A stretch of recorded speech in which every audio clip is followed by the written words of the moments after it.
Fala pessoal, Shalom no coração, bem-vindos a mais um devocional. Como tem sido bênção começar o dia aqui, mergulhando da palavra, compartilhando do pão que alimenta o espírito, logo pela manhã, logo no início do dia.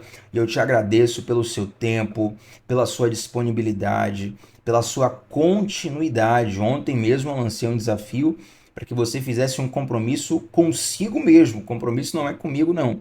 Compromisso consigo mesmo de amanhecer todos os dias, segunda a sexta, 7h30 da manhã, aqui lendo a Bíblia, ouvindo a voz de Deus. E eu tenho uma profunda convicção que essa exposição à palavra de Deus, ela faz uma diferença enorme na nossa vida. Uma das expressões de Deus na Bíblia, um dos títulos de Deus na Bíblia é Sol da Justiça. E é interessante como existem algumas vitaminas, por exemplo, a vitamina D, que hoje é até chamada de hormônio D, né? Ela é ativada em nós com a exposição ao sol. E essa vitamina D, o hormônio D, como você quiser chamar, ela tem um papel central na saúde do nosso corpo. Então a exposição à luz solar, claro, de modo seguro, né? Não é você ficar na insolação, mas a exposição natural da luz solar, ela traz saúde em diversos aspectos da nossa vida. E da mesma forma, quando nós nos expomos ao sol da justiça que é Deus, quando nós nos expomos à sua palavra, isso traz saúde interior, isso renova a alma, isso fortalece o espírito, nos dá vigor para continuar a caminhada e nos dá senso de propósito, senso de direção, porque Deus fala conosco. Se inscreve aqui no canal. Se você já se inscreveu, aproveita e ativa também o sininho das notificações, isso é muito importante. Clica no desenho do sino que está ao lado do botão inscreva-se e ali ativa a opção todas, porque aí o YouTube notifica no teu celular sempre que tiver algo novo por aqui. E gente, deixa o like também. Assim que chegar no vídeo, já deixa o like é muito importante.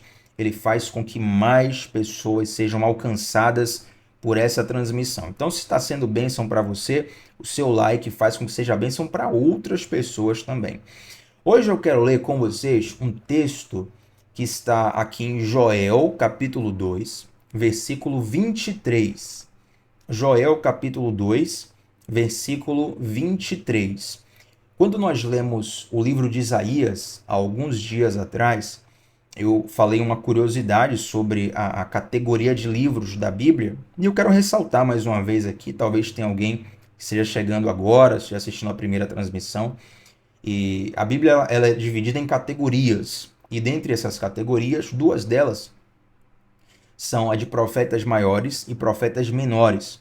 E essa expressão ela corre o risco de ser mal entendida. Às vezes você olha assim, profeta maior, parece que é um profeta de mais importância, mas não é isso. O profeta maior, ele é aquele que tem uma maior produção literária. Então, Isaías, Jeremias, são profetas com uma extensa produção literária. Já, por exemplo, Joel, que é o texto que nós vamos ler hoje, Joel ele é considerado um profeta menor por ter uma menor produção literária. Mas olha a importância desse cara. Por exemplo, uma curiosidade. Muitos teólogos chamam Joel de o João Batista do Antigo Testamento. Então, olha a importância que esse cara tem em trazer profecias tão profundas, promessas tão profundas. Uma das promessas mais profundas de toda a Bíblia está registrada na produção literária do profeta Joel. Joel 2,28. E eu derramarei o meu espírito sobre toda a carne, diz o Senhor. Então, o derramar do Espírito Santo, se você hoje é morada do Espírito Santo, isso tem a ver com o cumprimento da promessa que foi escrita lá no livro de Joel, capítulo 2, verso 28. Então, hoje nós vamos ler Joel 2, 23, e esse texto traz algumas lições que são muito profundas. Esse texto fala sobre chuva. Isso me tocou um pouco porque eu estou num calorão aqui de Salvador, né? Inclusive, você tá falando de que cidade? De que cidade você está assistindo? Por favor, por gentileza, você que está nos assistindo agora, coloca no chat de qual cidade você está falando. Eu tenho alguns amigos de infância que foram morar lá em Pelotas, no Rio Grande do Sul, por exemplo, e eles sempre estão acompanhando aqui. Então, você vê lá no sul do Brasil, bem distante, né? Assim, você que está em qualquer cidade, mesmo que esteja em Salvador também, coloca no chat qual cidade você está falando.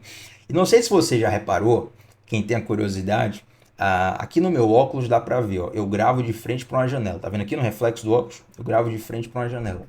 E essa janela aqui, gente, ela tem uma visão, digamos, privilegiada, porque tem uma parte de floresta aqui, de mata virgem, por assim dizer.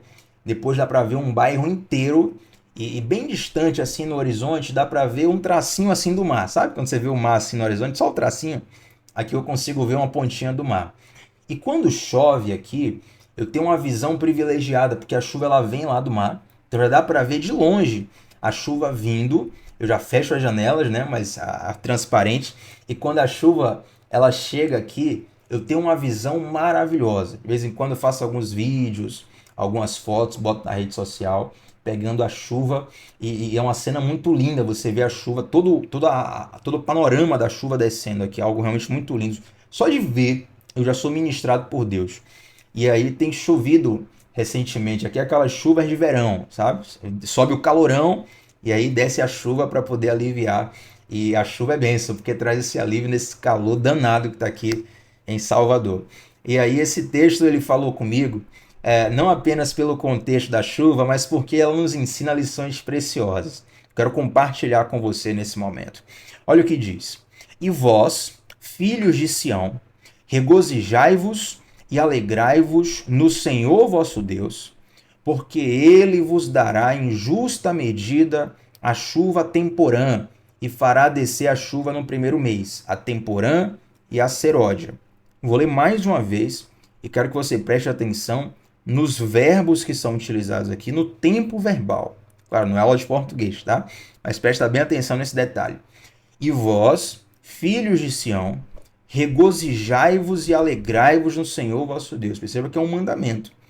Porque ele vos dará, tempo futuro, vos dará, em justa medida, a chuva temporã, e fará descer a chuva no primeiro mês, a temporã e a seródia. Esses dois termos, temporã e seródia, eles não são tema da nossa transmissão hoje.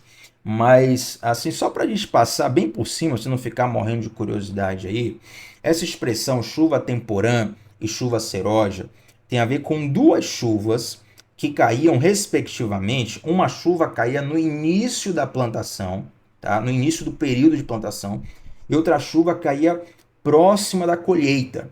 E essas duas chuvas em específico, que caem no início da plantação e que caem próxima à colheita, elas favorecem muito a qualidade do fruto.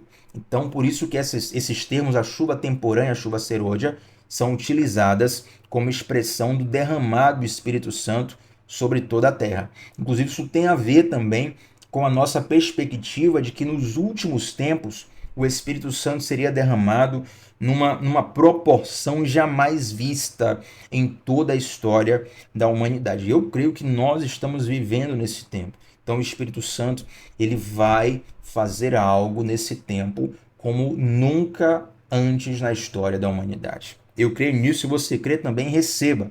Mas trazendo um pouco a perspectiva da chuva, é interessante que eu acabei falando aqui no início do vídeo para vocês sobre como eu gosto de ver a chuva, sobre como a chuva traz um alívio para o calor aqui do verão de Salvador. Então, uma perspectiva cotidiana, assim, um detalhe no dia a dia, um alívio, um conforto. Mas para a turma que morava nesse tempo, nessa localização, a chuva, claro, ela tem um papel primordial até hoje em qualquer lugar do mundo. Mas deixa eu trazer para você aqui o contexto do povo de Israel, que vivia no deserto e que dependia da chuva para tudo. Gente, a economia de qualquer nação daquela época dependia quase que 100% da quantidade de chuvas que caía naquele lugar. Por quê? Porque a chuva servia para o sustento humano, né, para o consumo humano. A chuva servia para fazer com que os animais bebessem água e sobrevivessem. E a chuva servia também para o plantio, para a qualidade dos frutos, a qualidade das plantas que eram feitas ali. Então a agropecuária, que era basicamente todo o modo econômico de todas as nações, a agropecuária sempre dependeu essencialmente da chuva. Isso é tão interessante que até nas culturas pagãs existem rituais onde os pagãos oferecem presentes, cultos aos seus deuses, para que esse Deus responda com chuva. Aqui no Brasil ficou culturalmente associada aos povos indígenas a famosa dança da chuva, né? E tem a ver com isso, com um ritual em forma de dança, onde é oferecido a um culto a um determinado Deus, e esse Deus responde com chuva. Então, chuva tem a ver com provisão, chuva tem a ver com bênção, chuva tem a ver com vitória, chuva tem a ver com prosperidade. É coisa boa demais. E muitos povos, gente, não foram poucos. Se você for mergulhar na história, muitos povos até chegaram a ser dizimados pela falta de chuva. Lá no Oriente Médio, e é importante que você entenda isso para compreender a profundidade desse texto. Lá no Oriente Médio, existe muito forte a cultura nômade. Os beduínos, os habitantes do deserto, eles são nômades, eles não têm localização fixa, justamente porque eles vão sempre buscando aonde tem água. E a água no deserto, ela muda muito de posicionamento. Então os nômades, eles ficam mudando de lugar o tempo todo por conta da água. Então a chuva é justamente essa provisão de água que mexia com toda a nação. Dito isso, olha o que o texto fala. E vós, filhos de Sião, essa expressão filhos de Sião é uma expressão que remete ao povo de Deus, ao povo de Israel. Então, se você se sente povo de Deus, isso fala contigo, isso fala comigo. Vós, filhos de Sião, regozijai-vos e alegrai-vos no Senhor vosso Deus, porque ele vos dará em justa medida a chuva. Olha que interessante. Nós precisamos nos regozijar e nos alegrar em Deus, porque ele nos dará. Isso fala de um contexto onde você ainda não recebeu a bênção que você tanto quer. Você não recebeu a vitória, você não recebeu aquilo que você deseja, mas ainda assim a Bíblia te fala para você se alegrar. E, gente, é muito fácil se alegrar quando a bênção chega. Muito fácil se alegrar quando a vitória chega. Mas é um grande desafio se alegrar antes da bênção chegar. E o profeta faz justamente esse direcionamento. Isso aqui é uma ordem espiritual.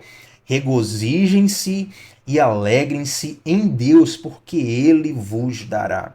Então, mesmo que a bênção não tenha chegado, mesmo que a chuva não tenha chegado, alegre-se, porque Deus vos dará. E para se alegrar com algo que você ainda não tem, isso fala sobre fé. O que é fé? Em Hebreus capítulo 11, versículo 1, nós temos a exata definição bíblica do que é fé. E aproveite, porque na Bíblia não tem muitas definições assim claras do que é uma coisa, sabe? Do escritor pegar um texto e falar assim, fé, significado, isso. E Hebreus capítulo 11 traz esse significado exato. Olha o que diz, Hebreus 11, 1. Ora, a fé é o firme fundamento das coisas que se esperam e a prova das coisas que não se veem. Então, para você se alegrar por algo que ainda não recebeu, é necessário fé. E o que é fé? É o firme fundamento das coisas que se esperam. Talvez em algumas versões estará escrito assim: a fé é a convicção das coisas que se esperam. É interessante que muitas pessoas confundem fé com pensamento positivo. E fé não é pensamento positivo, gente. É claro que eu ressalto a observação de que eu não quero aqui condenar pensamento positivo, tá? Pelo contrário, pensamento positivo é uma boa ferramenta para o treinamento mental, tem o seu lugar e é muito importante você usar bem o pensamento positivo. Mas fé não é pensamento positivo, porque normalmente no pensamento positivo você faz força. Na fé você não precisa fazer força, porque você já tem convicção. Imagina que alguém chegue para você e pergunte assim: você acredita que o vento existe? E se você for uma pessoa, né? Eu sei que você seja É uma teoria muito louca. Aí se me perguntarem, por exemplo, né, se me perguntarem, tá? Você pode ter até uma opinião diferente, acho que ninguém tem. Mas se me perguntarem, Thiago, o vento existe? Eu vou dizer, existe. Eu tenho convicção que o vento existe. Aí a pessoa vai dizer assim, mas você já viu o vento em algum lugar? Eu vou dizer, olha, nunca vi o vento, mas eu tenho convicção que ele existe, porque eu sinto, entende? Então, mesmo que o vento seja invisível, eu sinto, eu experimento, eu vejo a ação do vento. Então, eu não preciso fazer força nenhuma para acreditar no vento, porque eu tenho uma firme convicção, percebe? Fé é uma convicção firme daquilo que se espera. E fé não tem a ver com ter convicção nas circunstâncias. Fé tem a ver com ter convicção no Deus que você serve, no Deus que nós servimos. Gente, eu acho interessante, certa vez eu ouvi um exemplo, eu sempre uso esse exemplo, a diferença de fé para pensamento positivo. Imagina que tenha uma vaca num pasto com capim totalmente seco, capim seco. Aí tem a vaca no pasto. Aí a vaca olha para aquele capim, o capim tá seco, e a vaca fica ali, poxa, não vou comer o capim porque o capim tá seco, o capim não presta mais. Aí, um exemplo, tá? Aí você pega, coloca um óculos verde na vaca. Coloca um óculos verde na vaca e a vaca começa a enxergar o capim verde. Aí ela vai comer o capim, porque com óculos verde ela tá vendo o capim verde. Mas o óculos não mudou o capim. O óculos mudou o olho da vaca. Entende? Então, muitas vezes, pensamento positivo é esse óculos que você bota para poder enxergar as coisas de uma outra perspectiva. Mas as coisas não mudam necessariamente por conta da força do pensamento. O capim continua seco. Já a fé é muito mais profunda, porque a fé ela traz à existência coisas que não existem. Nesse exemplo da vaca, a fé não é colocar um óculos verde na vaca. A fé é literalmente fazer com que o capim seco se torne verde, se torne saudável, se torne útil para a vaca comer. Quem está entendendo aí?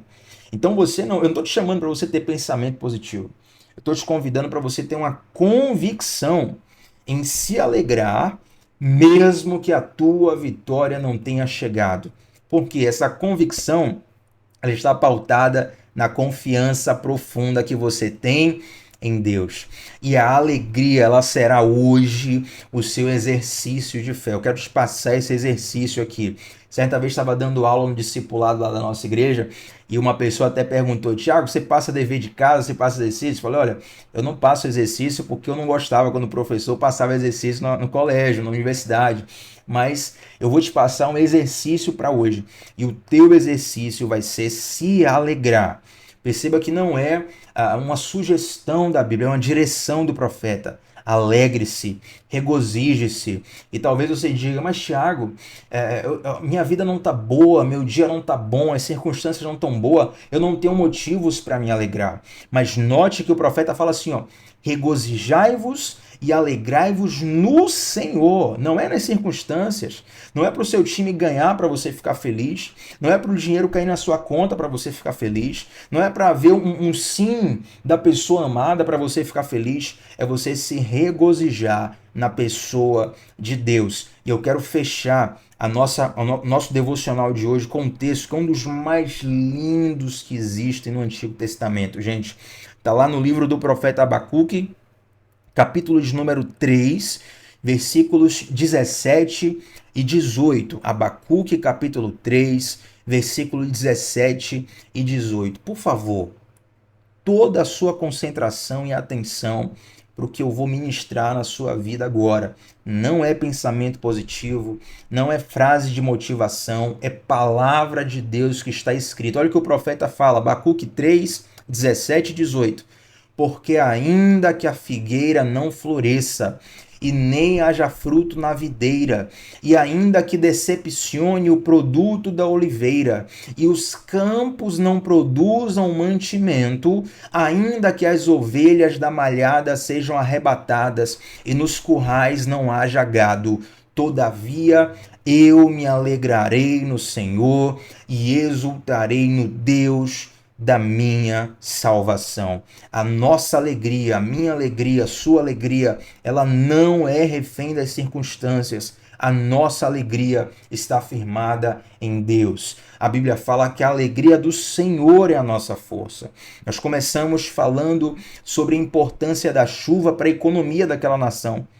Note que o profeta, em Abacuque 3, 17 e 18, ele só usa exemplos de agropecuária, né? Ainda que a figueira não floresça, a figueira é a planta que gera figos, e nem haja produto na videira, videira tem a ver com uvas, ainda que decepcione o produto da oliveira, de onde era retirado o azeite, e os campos não produzam mantimento, aqui já fala de animais, ainda que as ovelhas sejam arrebatadas, e nos currais não haja gado, ele vai fazendo com que todas as circunstâncias que estão ao redor dele, ele vai trazendo situações negativas, dizendo, ainda que tudo desmorone ao meu redor, eu me alegrarei no Senhor e eu exultarei no Deus da minha salvação.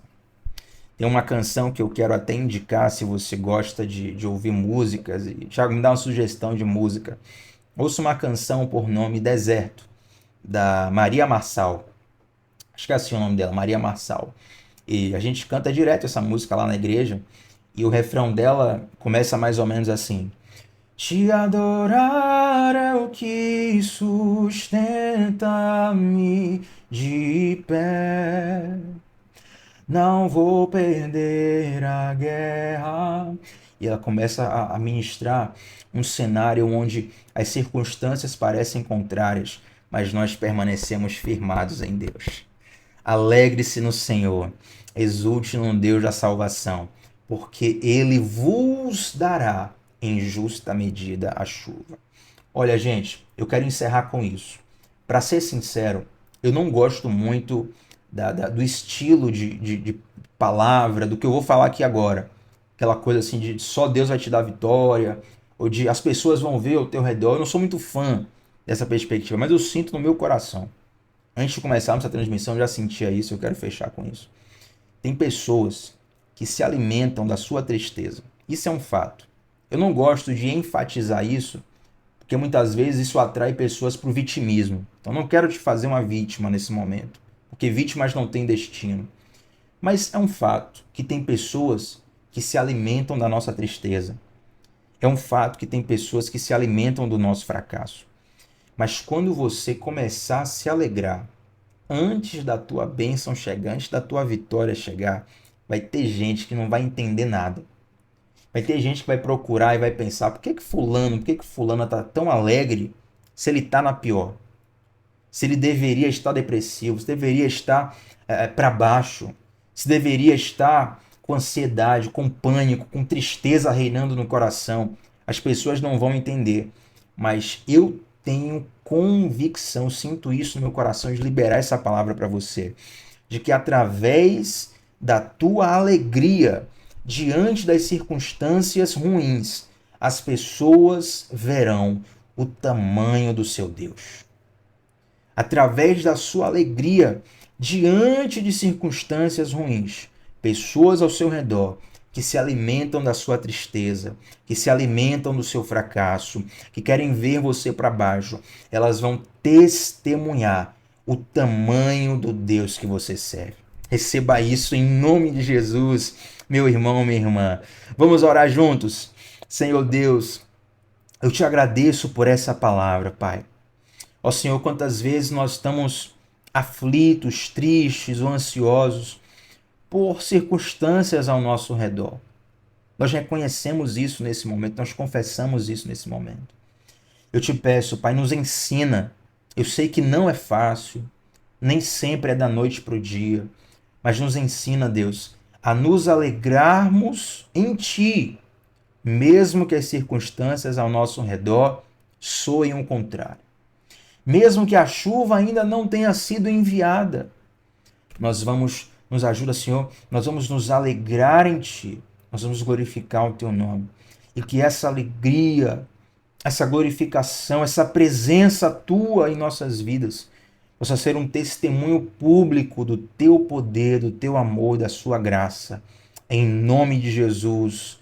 Amém. Glória a Deus. Gente, que o Senhor vos abençoe poderosamente. Receba da alegria de Deus na sua vida. Não se esqueça, gente, deixa o like, é muito, muito, muito importante o seu like. Volta aqui sempre, segunda a sexta, 7h30. Esse é o nosso compromisso. E agora eu quero que você deixe nos comentários como essa palavra falou contigo, tá bom? Vai ser um presente para mim ver o teu feedback. Eu tenho certeza que o Senhor plantou algo belo no seu coração através dessa transmissão. Shalom no coração, gente. Até a próxima. Tchau, tchau.